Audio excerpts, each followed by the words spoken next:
Tu l'as sûrement remarqué. Certaines personnes n'ont pas besoin de parler fort pour qu'on les respecte. Elles gardent leur calme et tout le monde les écoute. Pas parce qu'elles imposent, mais parce qu'elles se possèdent. La vérité, c'est que le respect ne se demande pas. Il se ressent. Et dans un monde où tout le monde réagit, celui qui reste maître de lui-même devient rare. Et ce qui est rare attire. Alors pourquoi la maîtrise de soi attire-t-elle le respect sans que tu le demandes? Parce que celui qui se contrôle détient le seul pouvoir que les autres ne peuvent pas lui prendre, celui sur lui-même. Si ici, tu te sens concerné, et avant de commencer, laisse un like et abonne-toi. Merci. On commence. Il y a une scène que tu as sûrement déjà vue, peut-être même vécue. Tout s'effondre autour de toi. Les mots fusent, les regards jugent, la tension monte. Certains crient, d'autres paniquent. Et au milieu du chaos, il y a quelqu'un qui reste immobile, calme, maître de lui-même. Tu sens que cette personne dégage quelque chose de différent. Pas de supériorité, mais une puissance silencieuse. Ce genre de présence qu'on ne peut pas ignorer.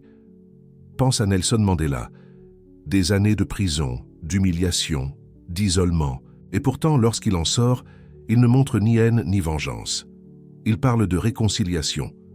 Ce calme n'était pas de la faiblesse, mais une force née de la maîtrise. Mandela a compris, comme Marc Aurèle avant lui, que la paix intérieure est un territoire que personne ne peut envahir sans ton consentement. Les hommes qui se maîtrisent dans la tempête deviennent des repères, parce qu'ils ne réagissent pas selon les circonstances, mais selon leurs principes. Regarde une autre figure, Miyamoto Musashi, le samouraï philosophe. Dans le livre des 5 anneaux, il explique que l'art du combat n'est pas dans la rage ou la rapidité, mais dans la lucidité. Celui qui perd le contrôle perd déjà la bataille. Ce principe, vieux de plusieurs siècles, rejoint parfaitement le stoïcisme. Tu ne peux pas contrôler le monde, mais tu peux te contrôler toi-même. Et cette vérité, aussi simple soit-elle, effraie beaucoup de gens, parce qu'elle renverse l'ordre habituel. Elle t'oblige à reconnaître que le vrai pouvoir ne dépend pas des autres, mais de toi. Imagine-toi dans une dispute. L'autre s'énerve, t'accuse, te provoque. Si tu réponds par la colère, tu entres dans son jeu, tu lui donnes ton énergie. Mais si tu restes calme, tu changes la dynamique. Ton silence devient une réponse, ton regard devient un miroir. Tu cesses d'être une victime des émotions pour en devenir le maître. Ce n'est pas une posture froide, c'est une forme de lucidité supérieure. Les anciens stoïciens disaient que l'âme en paix est comme une forteresse. Les vents soufflent, mais elle ne vacille pas. C'est là que beaucoup se trompent. Ils pensent que garder son calme, c'est ne rien ressentir. C'est faux. La maîtrise de soi ne consiste pas à éteindre les émotions, mais à les comprendre. Sénèque écrivait que la colère est comme un feu, utile quand elle est contenue, destructrice quand elle déborde. Le problème n'est pas ce que tu ressens, mais ce que tu laisses ces émotions te faire faire. Le respect vient précisément de cette frontière invisible entre sentir et se perdre.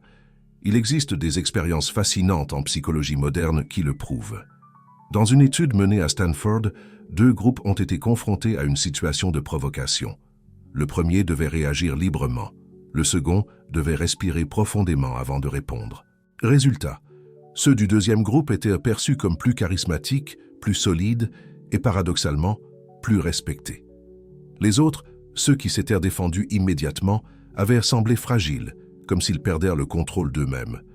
Le calme inspire confiance, même chez ceux qui ne le comprennent pas. Et c'est logique. Depuis l'enfance, nous associons le calme au contrôle, et le contrôle à la sécurité.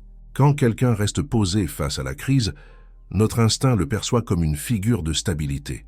C'est ce que les philosophes appelaient la vertu de l'âme droite. Un esprit aligné, centré, devient une boussole pour les autres. Le respect, dans ce contexte, n'est pas une récompense. C'est une conséquence naturelle. On retrouve la même logique chez les grandes figures littéraires. Dans Les Misérables, Victor Hugo décrit Jean Valjean comme un homme transformé par la douleur. Au lieu de se venger, il se discipline, il se tait, il agit avec justesse. Ce changement intérieur fait de lui un homme respecté, non par ses mots, mais par sa conduite. Ce type de respect, celui qu'on ne demande pas mais qu'on dégage, naît toujours de la maîtrise de soi. Mais pourquoi est-ce si rare aujourd'hui? Parce que nous vivons dans une époque où tout pousse à la réaction immédiate. Les réseaux, les notifications, les opinions à chaud. On confond réactivité et puissance. Pourtant, la véritable puissance, c'est la lenteur réfléchie. La capacité à observer avant d'agir. Marc Aurèle écrivait « Tu as le pouvoir de ne pas avoir d'opinion ». Cette phrase paraît banale, mais elle cache un secret profond. Refuser de réagir, c'est choisir la liberté. Quand tu restes calme dans un monde qui hurle, tu renverses la hiérarchie invisible des rapports humains. Tu deviens celui que les autres observent pour comprendre comment faire. C'est pour ça qu'on respecte ceux qui gardent la tête froide dans le feu. Ce n'est pas de la magie, c'est de la biologie et de la sagesse à la fois. Notre cerveau détecte le calme comme un signal de force. Un peu comme dans la nature où l'animal le plus dangereux n'a pas besoin de faire du bruit. Et toi, combien de fois as-tu perdu ton calme pour des choses qui n'en valèrent pas la peine? Combien de fois t'es-tu senti manipulé par ta propre impulsion? Ce que tu dois comprendre, c'est que chaque perte de contrôle te fait perdre une part de pouvoir. Mais chaque instant où tu maîtrises ton énergie, tu renforces ton autorité naturelle. Tu montres sans parler que tu n'es pas dominé par les circonstances. Ce n'est pas seulement une idée stoïcienne, c'est une loi humaine. Les leaders, les sages, les hommes et femmes qui marquent les esprits partagent tous ce même trait. La maîtrise de soi. Ils ne se précipitent pas. Ils observent, respirent, choisissent. Et leur calme attire le respect, parce qu'il reflète une rareté. Dans un monde de bruit, le silence est un signe de puissance. Dans un monde de colère, la sérénité est une arme. Et dans un monde où tout s'effondre, celui qui reste calme devient un pilier. Parce qu'au fond, la maîtrise de soi n'est pas qu'une discipline. C'est un message silencieux adressé au monde. Je me possède, donc rien ne me possède. Il y a quelque chose d'étrange dans le regard des gens quand tu restes calme, alors que tout le monde s'agite. Ce n'est pas de l'admiration au début, c'est souvent de l'incompréhension. Ils se demandent pourquoi tu ne réagis pas, pourquoi tu sembles détaché, presque étranger à la situation. Mais ce qu'ils ne voient pas, c'est que ce calme est une forme de pouvoir. Un pouvoir invisible, silencieux, mais terriblement efficace.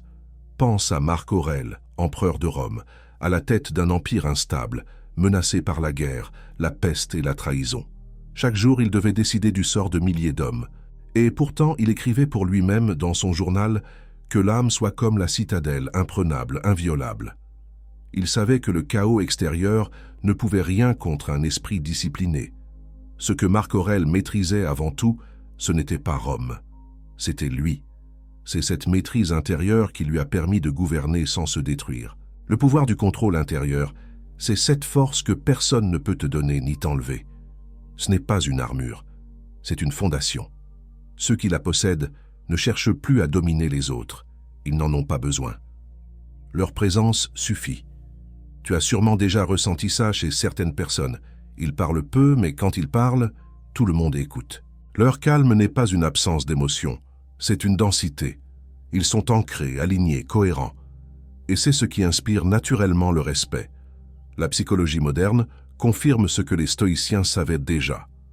Des études sur le leadership non-verbal montrent que la maîtrise émotionnelle crée un effet d'autorité inconscient. Quand tu contrôles ta voix, ton souffle, ton rythme, les autres te perçoivent comme plus compétent, plus fiable. Ce n'est pas qu'une impression. Ton corps envoie des signaux cohérents. Ta respiration lente régule ton système nerveux. Ton regard stable influence celui des autres. Tu incarnes la stabilité que tout le monde cherche inconsciemment.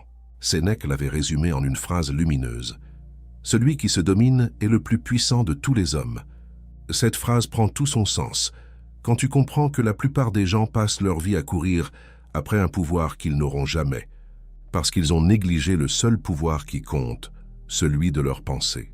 Quand tu ne réagis plus automatiquement à chaque émotion, tu redeviens maître de ton énergie. Et cette énergie, au lieu de s'éparpiller, se concentre.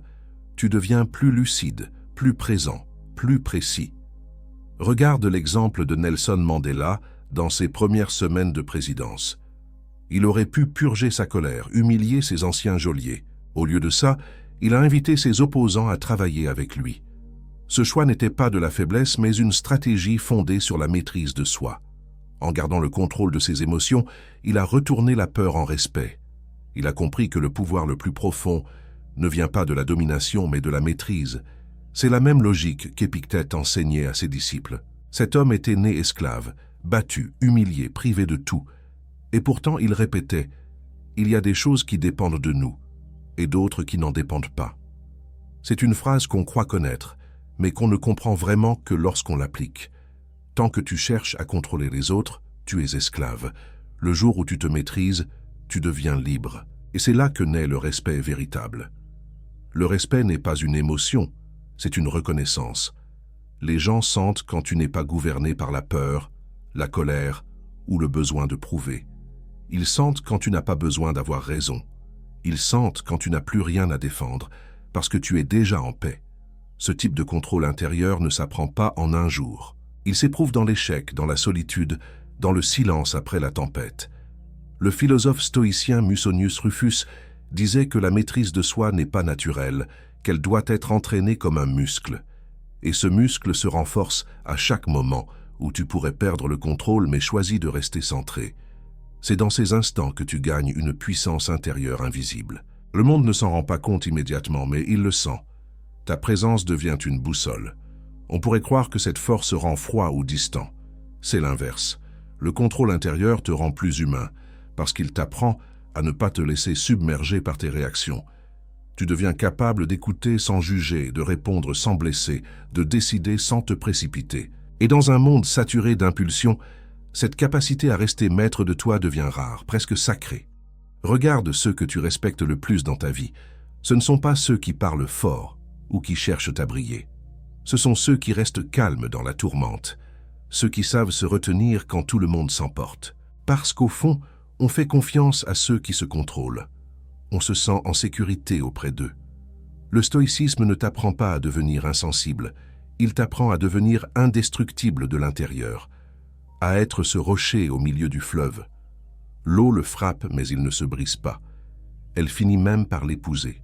Voilà la vraie puissance du contrôle intérieur. Elle transforme le respect en quelque chose de magnétique, presque spirituel.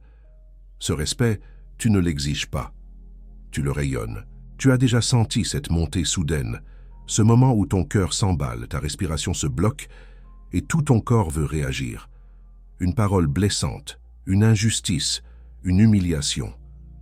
L'émotion te prend, sans prévenir. Tu veux répondre, te défendre, prouver quelque chose. Et pourtant, c'est souvent dans ces moments que tout se joue. Ceux qui cèdent à l'émotion perdent leur pouvoir. Ceux qui la comprennent le transforment. C'est ici que la frontière entre l'esclave et le maître se dessine, dans la manière de gérer ce feu intérieur. Marc Aurèle écrivait « Ton esprit prendra la couleur de tes pensées. Si tes pensées s'enflamment, ton monde brûle avec elles. Si tu les observes avec clarté, ton monde devient limpide. La maîtrise de soi ne consiste pas à supprimer les émotions, mais à les dompter. C'est une danse subtile entre ressenti et raison. Les stoïciens n'étaient pas des statues insensibles. Ils ressentaient la colère, la peur, la tristesse, mais ils refusaient d'en être les esclaves. Regarde la vie de Sénèque. Conseiller de l'empereur Néron, il vivait chaque jour sur un fil. Néron pouvait d'un mot le condamner à mort. Et pourtant, Sénèque continuait à écrire sur la paix de l'âme. Ce n'était pas de l'hypocrisie, c'était une discipline. Il savait que sa liberté ne dépendait pas du caprice d'un tyran, mais de sa capacité à maîtriser ses émotions. Quand on lui ordonna de se suicider, il le fit sans haine, sans panique. Il dicta calmement ses derniers mots, puis se vida de son sang en méditant. C'est un exemple extrême, mais il illustre une vérité profonde. Quand tu contrôles tes émotions, même la mort perd son pouvoir sur toi. Mais revenons à toi. Dans ta vie quotidienne, combien de fois t'es-tu laissé dominer par la colère? Combien de fois as-tu dit ou fait quelque chose que tu as regretté ensuite? Nous avons tous connu cette spirale, où l'émotion prend le dessus, où l'esprit devient spectateur. Ce n'est pas une fatalité, c'est un manque d'entraînement. La psychologie moderne parle de réévaluation cognitive, la capacité à redéfinir ce que tu ressens avant que cela ne te consume. C'est une pratique stoïcienne avant l'heure. Prenons un exemple concret. Tu reçois une critique injuste. Ton instinct veut répliquer, prouver que tu as raison. Mais si tu respires, Si tu observes ton émotion sans la juger, tu découvres autre chose. Peut-être une peur de ne pas être compris ou un besoin de reconnaissance. À partir de là, tu reprends le contrôle. L'émotion devient un message, pas une prison. C'est ce que les stoïciens appelaient le discernement moral, séparer ce qui dépend de toi, ton interprétation, de ce qui ne dépend pas de toi, le comportement des autres. Aristote disait que la colère peut être une vertu si elle est dirigée vers la bonne cause, au bon moment, dans la bonne mesure. Ce n'est pas la colère le problème, c'est l'excès. Et c'est là que la maîtrise entre en jeu. Les émotions bien utilisées deviennent des forces de transformation. La peur te rend vigilant. La tristesse t'ouvre à la compassion. La colère t'alerte sur une injustice. Mais si tu ne les comprends pas, elles te dévorent. C'est la différence entre l'homme réactif et l'homme conscient. L'un agit sous l'emprise, l'autre agit avec intention. C'est ce qu'Épictète enseignait à ses élèves. Ce n'est pas ce qui t'arrive qui te trouble, mais la façon dont tu le juges. Cette phrase paraît simple, mais elle renferme le secret de la liberté intérieure. Si tu contrôles ton jugement, tu contrôles ta réalité. Il y a une expérience célèbre de Walter Mischel, le test du marshmallow mené sur des enfants. On leur proposait un choix, manger un bonbon tout de suite ou attendre pour en avoir 2 plus tard. Ceux qui réussissaient à attendre avaient, des années plus tard, de meilleures réussites scolaires, une santé mentale plus stable et des relations plus solides. La maîtrise émotionnelle, même à un jeune âge, prédit la qualité de vie future. Ce n'est pas une morale, c'est une mécanique humaine. Mais attention, la maîtrise ne veut pas dire répression. Refouler ses émotions, c'est comme mettre un couvercle sur une marmite bouillante. À un moment, ça explose. La vraie maîtrise, c'est la connaissance. C'est observer ta colère, lui parler presque, la comprendre. C'est reconnaître ta peur, non pour la fuir, mais pour l'écouter. Les stoïciens pratiquaient cela chaque matin. Ils imaginaient les difficultés à venir, non pour se décourager, mais pour s'y préparer. Ils s'entraînaient à ressentir sans se noyer. Et si tu veux voir ce que cela donne dans le monde moderne, regarde les grands sportifs au plus haut niveau. Michael Jordan, Kobe Bryant, Roger Federer. Ce qui les différenciait n'était pas seulement le talent, mais le contrôle émotionnel. Dans les moments de tension extrême, là où la plupart paniquent, ils ralentissent, ils respirent, leur esprit devient limpide, ils transforment la pression en performance. C'est du stoïcisme appliqué sans le nommer. Alors pose-toi cette question. Tes émotions travaillent-elles pour toi ou contre toi? Parce qu'au fond, elles ne sont pas tes ennemis. Elles sont des messagères. Mais si tu refuses de les écouter, elles te crient dessus. La maîtrise de soi, ce n'est pas éteindre ses voix, c'est apprendre à dialoguer avec elles, à les transformer en force tranquille. Quand tu en arrives là, le respect que tu inspires devient naturel. Parce que les gens sentent que tu ne vis plus au rythme des tempêtes intérieures. Tu incarnes ce que la plupart cherchent, un équilibre. Tu n'es plus ballotté entre excès et peur. Tu es stable, ancré. Et cette stabilité, dans un monde d'instabilité émotionnelle, devient une rareté. Les émotions ne t'enchaînent plus, elles t'élèvent. Il y a des gens qui réclament le respect à coups de mots, de menaces ou d'attitudes autoritaires.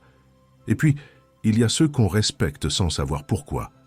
Ils ne haussent pas la voix, ils ne cherchent pas à s'imposer, mais leur simple présence change l'atmosphère d'une pièce. Tu ne peux pas l'expliquer, mais tu le sens. Ce n'est pas une aura mystique, c'est une cohérence silencieuse entre ce qu'ils pensent, ce qu'ils ressentent et ce qu'ils font. Ce type de respect, tu ne l'obtiens pas en exigeant, mais en incarnant. Regarde Socrate. Il n'avait ni richesse, ni statut, ni armée, et pourtant il inspirait un respect profond, même chez ceux qui le méprisaient. Pourquoi? Parce qu'il incarnait une forme d'intégrité rare, celle de vivre selon la vérité, pas selon l'opinion. Il écoutait plus qu'il ne parlait. Il posait des questions au lieu de donner des ordres. Et ce calme, cette assurance tranquille, forçait l'admiration. Même ses juges, avant de le condamner, reconnaissaient sa grandeur morale. Il ne cherchait pas à être respecté. Il l'était par évidence. C'est ce que les stoïciens appelaient l'harmonie intérieure. Quand tes pensées, tes paroles et tes actes sont alignés, ton énergie devient claire. Tu n'as plus besoin de convaincre. Les autres perçoivent cette clarté instinctivement. Sénèque disait « Ce n'est pas en criant que l'on prouve sa force, mais en se maîtrisant. » Le respect, c'est exactement ça, une réaction naturelle face à la maîtrise. Plus tu cherches à le gagner, plus il t'échappe, mais plus tu te maîtrises, plus il vient à toi. Les grands leaders de l'histoire l'ont compris. Prends Gandhi. Il ne possédait aucune arme, aucun titre politique au départ, et pourtant, il a fait plier un empire par la seule puissance de sa cohérence intérieure. Il prônait la paix et vivait la paix. Son calme n'était pas passif, il était contagieux. Même ses ennemis reconnaissaient son autorité morale. C'est la même loi que celle des stoïciens. Tu ne gagnes pas le respect en dominant, mais en restant fidèle à toi-même malgré la tempête. Ce qui rend ce respect si puissant, c'est qu'il n'est pas négociable. Il ne dépend pas du regard des autres, mais du tien. Tant que tu cherches à être respecté, tu dépends de l'opinion extérieure. Le jour où tu n'as plus besoin de l'approbation, tu deviens libre. Et c'est précisément cette liberté qui attire le respect. Les gens sentent quand tu n'as rien à prouver. Ils sentent quand tu agis par conviction, pas par peur d'être jugé. C'est ce que Marc Aurèle appelait l'indépendance de l'âme droite. Dans la vie quotidienne, tu peux le constater. Regarde celui qui garde son calme dans une dispute, celui qui reste poli face à la provocation, celui qui agit sans chercher à briller. Ce sont toujours ces gens qu'on respecte le plus, même sans le dire, parce qu'ils ont un contrôle que d'autres n'ont pas. Et ce contrôle, c'est une forme de supériorité intérieure, pas sur les autres, mais sur soi-même. La psychologie sociale a d'ailleurs prouvé que la retenue crée un effet d'autorité. Une étude menée à Harvard a montré que les leaders qui parlent moins et choisissent mieux leurs mots sont perçus comme plus puissants. Le silence, quand il est maîtrisé, devient une arme. Parce qu'il laisse l'autre face à lui-même, il projette un calme qui oblige au respect. On le voit même dans les interactions simples. Celui qui ne réagit pas tout de suite, qui observe avant de répondre, devient instantanément plus crédible. Mais attention, le respect n'est pas une façade. Beaucoup confondent maîtrise et indifférence. Se couper du monde, se durcir, se fermer, ce n'est pas se maîtriser. C'est fuir. La vraie maîtrise, c'est sentir sans se laisser envahir. C'est comprendre sans se perdre. Ce n'est pas un mur, c'est une colonne vertébrale. Et cette droiture, quand elle devient visible, inspire naturellement ceux qui t'entourent. Parce qu'elle rappelle une vérité qu'on a oubliée. La noblesse ne vient pas du statut, mais de l'attitude. Danse les pensées. Marc Aurèle décrit l'homme vertueux comme un rocher contre lequel les vagues se brisent sans le troubler. Il ne dit pas qu'il faut être insensible, mais solide. Et cette solidité attire le respect, car elle symbolise ce que beaucoup recherchent, la stabilité dans le chaos. L'homme qui se possède devient un repère pour ceux qui se perdent. Tu veux savoir quand tu commences à être vraiment respecté? C'est quand ton silence pèse plus que les mots des autres, quand ta réaction n'est plus dictée par la peur, mais par la clarté, quand tu n'as plus besoin de prouver ta valeur, parce que ton comportement la montre. Ce jour-là, le respect vient naturellement. Il s'impose, doucement, sans bruit. Et c'est peut-être ça la plus belle forme de pouvoir, celle qu'on ne revendique pas, mais qu'on incarne, celle qui ne cherche pas à impressionner mais à inspirer. Le respect, le vrai, naît du contrôle de soi. Il est la trace que laisse la maîtrise dans le regard des autres. Tu ne le demandes pas, tu le deviens. Il existe une force dont on parle peu, car elle ne fait pas de bruit. Elle ne s'exhibe pas, elle ne cherche pas à écraser. C'est la force tranquille, celle qui ne cherche pas à prouver, mais qui s'impose naturellement. Dans un monde où tout le monde veut paraître fort, c'est paradoxalement celui qui ne cherche pas à le paraître qui le devient vraiment. Socrate était l'incarnation parfaite de ce paradoxe. Il ne se vantait pas de sa sagesse, il ne s'imposait pas dans les débats, et pourtant, ses interlocuteurs ressortèrent bouleversés. Il ne cherchait pas à dominer les autres par la parole, mais à les confronter à eux-mêmes. C'est là que réside la véritable puissance, dans la capacité à influencer sans forcer. La force tranquille n'a pas besoin de prouver. Elle montre, elle inspire, et c'est ce qui la rend redoutable. Ce paradoxe s'explique aussi par la psychologie. Plus tu ressens le besoin de prouver ta force, plus tu montres ta peur. Les gens sentent quand ton calme est fin et quand il est réel. La vraie maîtrise se reconnaît à la lenteur des gestes, à la précision des mots, à la stabilité du regard.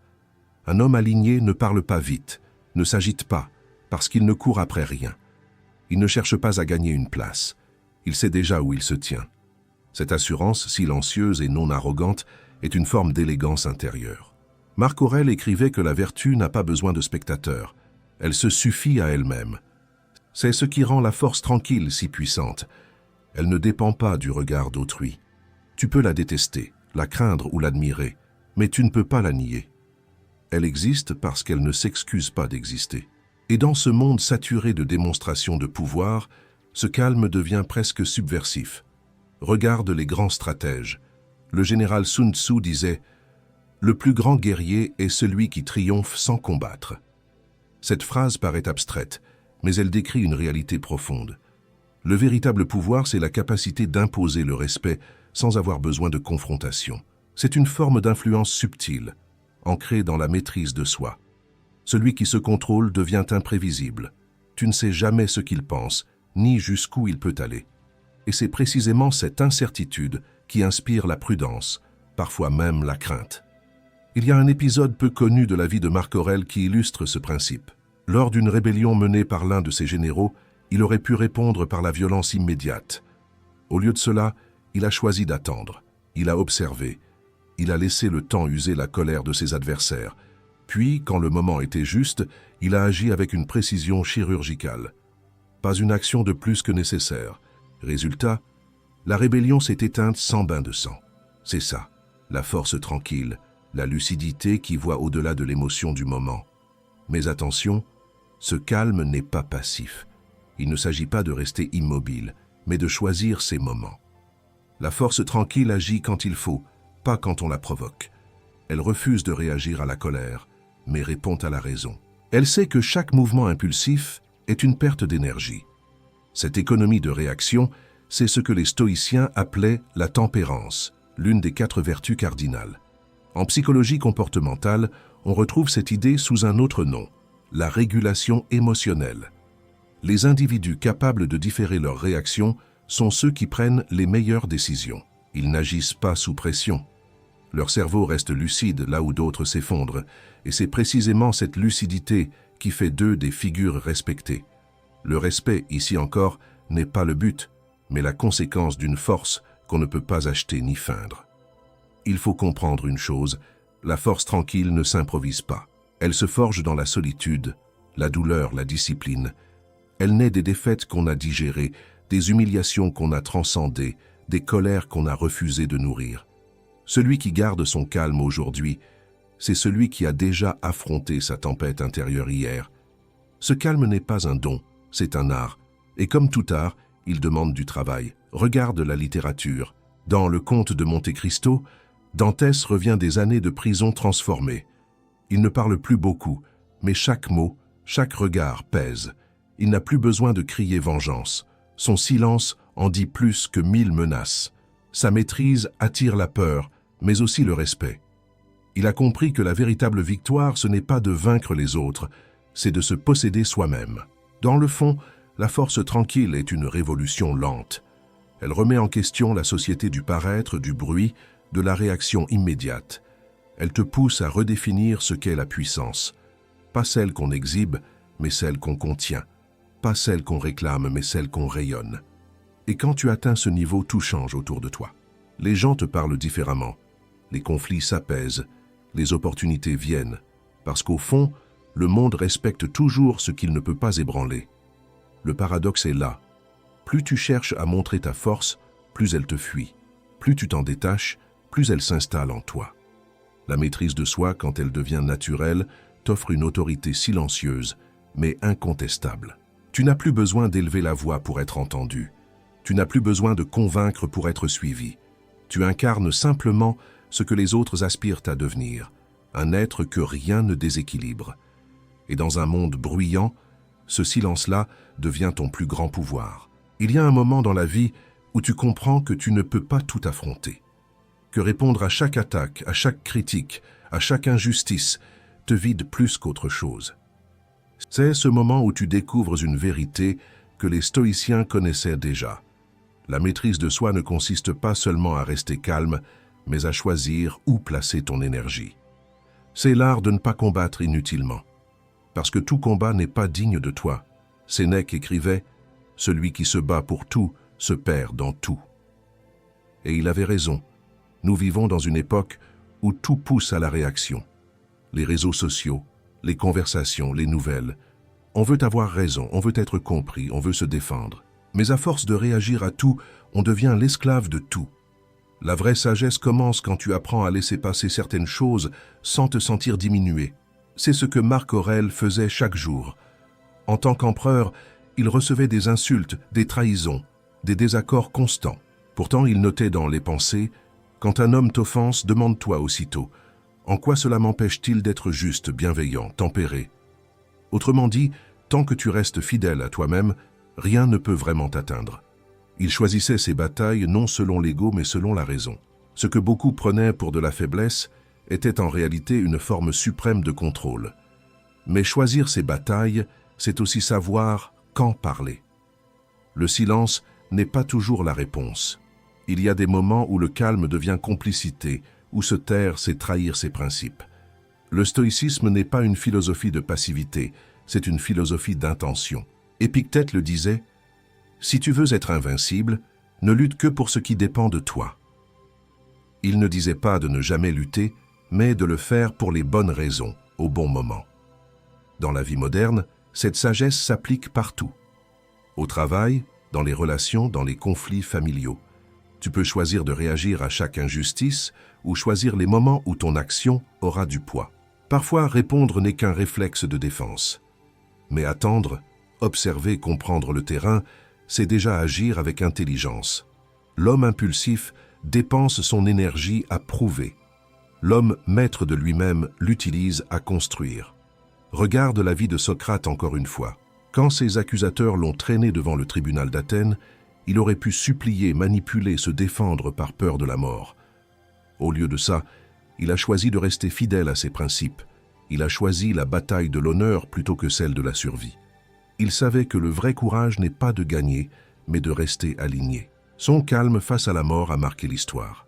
Il a perdu sa vie, mais gagné l'éternité du respect. L'art de choisir ses batailles, c'est aussi celui de ne pas s'attarder sur ce qui ne mérite pas ton attention. Combien de fois t'es-tu épuisé à convaincre quelqu'un qui ne voulait pas comprendre, à prouver ta valeur à quelqu'un qui ne la voyait pas? Ces combats sont des pièges de l'ego. Tu crois défendre ton intégrité, mais tu nourris ton insécurité. L'homme libre ne cherche pas à être compris de tous, il cherche à être en paix avec lui-même. Cette idée, on la retrouve dans la philosophie zen, comme dans le stoïcisme. Celui qui connaît sa voie n'a pas besoin d'expliquer sa direction. Lao Tse disait « L'eau triomphe de la pierre non par la force, mais par la persistance. » Choisir ses batailles, c'est comprendre que la douceur peut vaincre la brutalité, que la patience peut défaire ce que la colère aggrave. La maîtrise ici devient stratégie. Tu ne réagis plus à l'émotion du moment, tu agis selon une vision. Et la psychologie contemporaine confirme cela. Les études sur l'intelligence émotionnelle montrent que les individus les plus respectés et les plus influents ne sont pas ceux qui gagnent tous leurs débats, mais ceux qui savent quand se retirer. Ce retrait n'est pas une fuite, c'est une affirmation silencieuse. Je sais que ma paix vaut plus que cette victoire. Et c'est là que le respect s'installe, parce que le monde respecte ceux qui savent se contenir, mais méprise ceux qui s'agitent pour tout. Tu veux savoir si une bataille mérite ton énergie? Pose-toi une seule question. Est-ce que ce combat m'élève ou m'abaisse? Si ta réponse est qu'il t'épuise, qu'il te vole ton calme, qu'il t'arrache à toi-même, alors ce n'est pas ton combat. C'est celui de ton ego. Le vrai guerrier, disait Musashi, ne combat que quand il est certain que la victoire intérieure précédera la victoire extérieure. Choisir ses batailles, c'est finalement choisir sa vie, c'est refuser d'être tiré par les provocations, les drames, les manipulations. C'est comprendre que l'énergie que tu économises en gardant ton calme devient ta plus grande force. Et plus tu avances dans cette voie, plus tu réalises une chose. Ce n'est pas en gagnant toutes les guerres qu'on devient respecté, c'est en refusant celles qui ne valent rien. Parce que la maîtrise de soi n'est pas qu'une discipline intérieure. C'est une stratégie de puissance. Tu ne peux pas être libre si chaque mot, chaque regard, chaque désaccord te déclenche. Tu deviens libre quand tu choisis ce qui mérite ta réaction. Et ce jour-là, sans l'avoir demandé, le monde commence à te respecter. Non pas pour ce que tu dis, mais pour ce que tu refuses de dire. Non pas pour les combats que tu gagnes, mais pour ceux que tu laisses derrière toi, en souriant. Si depuis le début tu sens que certaines phrases t'ont éclairé, que tu as appris quelque chose qui te parle, Alors laisse une trace, un commentaire, une réflexion, un simple mot. C'est comme planter une graine de calme dans ce monde bruyant. Et si tu veux continuer à nourrir cette force intérieure, abonne-toi, non pas pour suivre, mais pour évoluer. Maintenant, imagine-toi debout, au milieu d'une tempête. Le vent souffle, les voix s'élèvent, les émotions veulent t'entraîner, mais toi, tu restes ancré. Ton regard ne fuit pas, ton souffle ne tremble pas. Ce n'est pas que tu n'as plus peur, c'est que tu as cessé d'être son esclave. Voilà ce qu'est devenir inébranlable. Non pas ne rien ressentir, mais ne plus être contrôlé par ce que tu ressens. C'est un état rare, presque spirituel, où tu décides enfin de vivre avec intention plutôt que réaction. Marc Aurèle écrivait « Le bonheur de ta vie dépend de la qualité de tes pensées ». Et cette phrase, qu'on lit souvent trop vite, est le cœur de tout. Si tes pensées sont agitées, ton monde l'est aussi. Si elles sont ordonnées, ton monde s'apaise. Être inébranlable, c'est apprendre à garder un esprit droit quand tout autour penche. C'est choisir la clarté quand les autres choisissent la confusion. Mais ce n'est pas une illumination soudaine, c'est un entraînement. Chaque jour, tu es mis à l'épreuve. Un mot blessant, une déception, une peur. Et chaque jour, tu peux réagir comme avant ou choisir autrement. C'est dans ces petites décisions, invisibles pour les autres, que se forge la véritable puissance. Le calme que tu cultives aujourd'hui sera la force dont tu auras besoin demain. Sénèque disait que le courage se prouve dans la douleur, la sagesse dans la paix. Être inébranlable, c'est ne plus être dépendant des conditions extérieures pour être bien. C'est pouvoir dire « je reste moi, même si tout s'effondre ». Le monde cherche des repères, des modèles, des voix fortes. Mais ce dont il a le plus besoin, ce sont des présences stables, des gens capables d'apporter de la paix simplement en étant eux-mêmes. Et tu peux devenir cette présence. Cela ne veut pas dire ne plus rien ressentir. Cela veut dire accueillir chaque émotion comme une visiteuse, sans lui donner les clés de ta maison. La colère vient, tu la salues. La peur arrive, tu l'écoutes. Mais tu restes maître de la porte. Tu ne laisses rien s'installer sans ton accord. C'est ce qu'Épictète appelait le gouvernement de soi. Ce gouvernement-là est le seul qui mérite ton énergie, parce qu'il te rend libre de tout autre pouvoir. Le monde moderne te pousse à être partout, tout le temps. Mais la force stoïcienne te dit l'inverse. Recentre-toi, observe, respire, réfléchis avant d'agir. C'est ce que faisaient les plus grands. Sam, même les guerriers de Sparte méditaient avant le combat. Non pas pour se détendre, mais pour s'aligner. Ils savaient que celui qui entre dans la bataille avec un esprit calme est déjà à moitié victorieux. Devenir inébranlable, ce n'est pas devenir intouchable. C'est accepter d'être touché mais jamais brisé. C'est savoir que la douleur ne te définit pas, qu'elle te révèle. Que chaque épreuve est une occasion de sculpter ta force. Les stoïciens comparaient l'homme vertueux à un feu. Plus on lui jette de bois, plus il brûle. Les obstacles ne l'éteignent pas, ils l'alimentent. Regarde autour de toi. La plupart des gens réagissent, peu de gens réfléchissent. Beaucoup veulent gagner, peu veulent comprendre. Être inébranlable, c'est appartenir à la minorité qui avance lentement mais sûrement. Celle qui ne s'agite pas parce qu'elle sait que tout ce qui mérite d'être construit demande du temps. Cette lenteur, cette patience, c'est la marque de la maîtrise. Tu veux savoir si tu es sur la bonne voie? Observe ta paix. Si tu peux rester calme quand on te critique. Si tu peux écouter sans te défendre.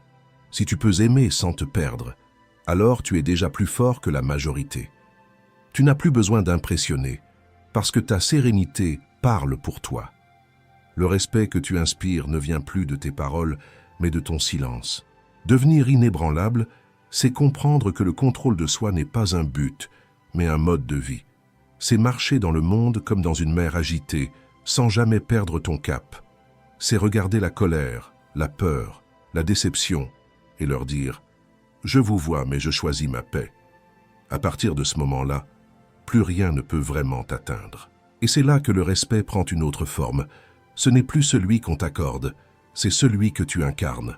Le respect de ton temps, de ton énergie, de ton âme. Tu n'as plus besoin de l'obtenir parce que tu deviens la définition même du respect. Et dans un monde qui cherche désespérément des modèles de stabilité, être inébranlable, c'est devenir un phare. Pas pour dominer, mais pour éclairer.